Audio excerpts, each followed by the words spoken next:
Praise the lord. ప్రభువు నామమునకు స్తోత్రములు కలుగును గాక. ఈరోజు పాఠ్యాంశము, ప్రభు అయిన క్రీస్తు వారు నిన్ను నన్ను పిలుచుచున్నారు. నీవు నా సేవకుడవు, నేను నిన్ను నిర్మించి ఉన్నాను అని వాగ్దానము చేసి ఉన్నారు. లోకరక్షకుడైన యేసుక్రీస్తు నా పాపముల నిమిత్తము మరణించి మనలను బ్రతికించిన దేవుడు, మనలను పరలోక రాజ్యములో చేర్చుటకు తన పోలికగా మనలను నిర్మించిన దేవుడు, తన అడుగు జాడల్లో నడిపించుచున్న దేవుడు నీకు నాకు పిలుపునిచ్చి ఉన్నాడు.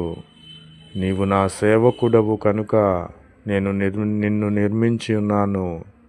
నీవు నా సేవ చేయాలి.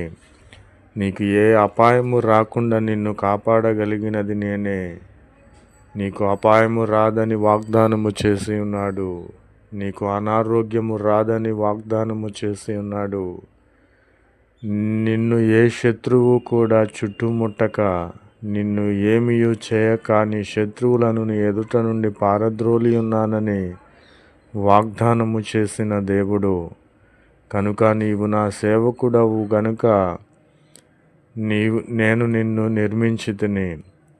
కనుక నా ప్రియమైన సహోదరి సహోదరులారా, ఇట్టి పిలుపు పిలిపించుకొనుటకు, నిజదేవుని చేత ఇట్టి పిలిపించుకొనుటకు మనము అర్హత కలిగి ఉన్నామా లేదా అనేది మనము పరీక్షించుకోవాలి.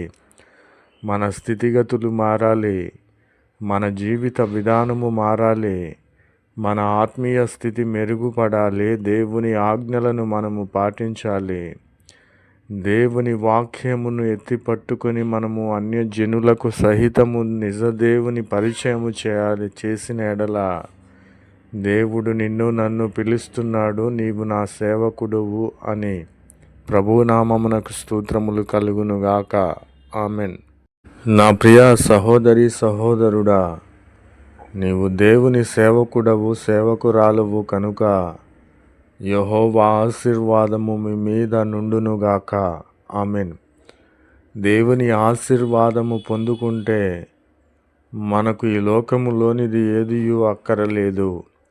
దేవుని కృపలను మనము పొందుకుంటే ఈ లోకములోనిది మనకు ఏదియూ అక్కరలేదు. ఎందుకంటే ఈ లోకము, ఈ లోకపు క్రియలు, ఈ లోకపు ఆశలు, ఈ లోక సంబంధమైన పాపము మనలను నరకాగ్నికి తీసుకుని వెళతాది. నిత్య నరకాగ్నిలో మనము ఏడుస్తూ ఉంటాము. కానీ దేవుని ఆశీర్వాదము మన మీద ఉండిన ఎడల మనము అడుగుపెట్టు ప్రతి స్థలము కూడా ఆశీర్వదించబడుతుంది. మనము మాట్లాడు జనాంగము కూడా ఆశీర్వదించబడుతుంది. మనము ఏ పని చేసినను మనము నష్టము పోక ఆశీర్వదించబడతాము. మన యొక్క పంటలు అభివృద్ధి చెందుతాయి. మనము రెండంతలుగా ఫలించే వారముగా దేవుడు ఆశీర్వాదము ఇస్తాడు. ఇటు ఆశీర్వాదము మనము పొందుకోవాలంటే, దేవుని ఆశీర్వాదము మన మీద ఉండాలంటే మనము దేవుని పోలి జీవించాలి, దేవునితో అంటుకట్టాలి. దివారాత్రము కూడా దేవుని వాక్యమును ధ్యానించినట్లయితే జ్ఞానులముగా మనము ఎంచబడతాము. మనకు దేవుడిచ్చు ఆశీర్వాదము కావాలి అని నీవు కోరుకున్నట్లయితే, నిజ దేవుని యేసుక్రీస్తుని నీవు నమ్ముకొని ఎడల ఈయన ఆశీర్వాదము మెండుగా రెండంతలుగా నీ మీద ఉండునుగాక. కాబట్టి నా ప్రియమైన సహోదరి సహోదరులారా, యేసుక్రీస్తు ఆశీర్వాదము నీవు పొందుకున్న వ్యక్తివైతే నీ ఆత్మీయ స్థితి మెరుగుపడునుగాక. దేవుడు నిన్ను ఆశీర్వదించునుగాక. ఆమెన్.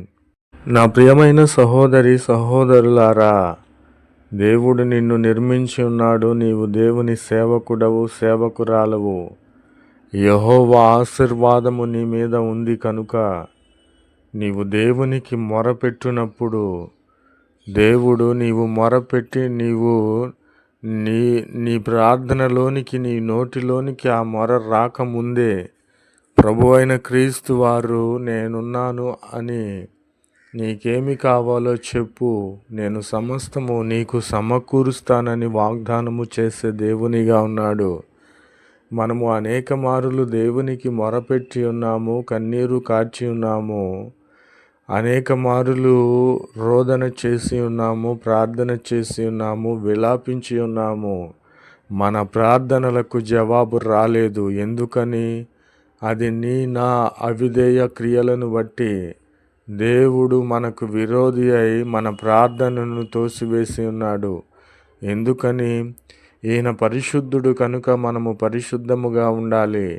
ఈయనలో పాపము లేదు కనుక మనము పాపము లేని వారమై పరిశుద్ధులుగా ఉండి దేవుని ఆజ్ఞలు పాటించినట్లయితే మనకు ఏది కావాలో అది ఇచ్చే దేవునిగా ఉన్నాడు. కానీ ఇప్పుడు దేవుడు తన సేవకునిగా నిన్ను ఏర్పరచుకొని ఉన్నాడు.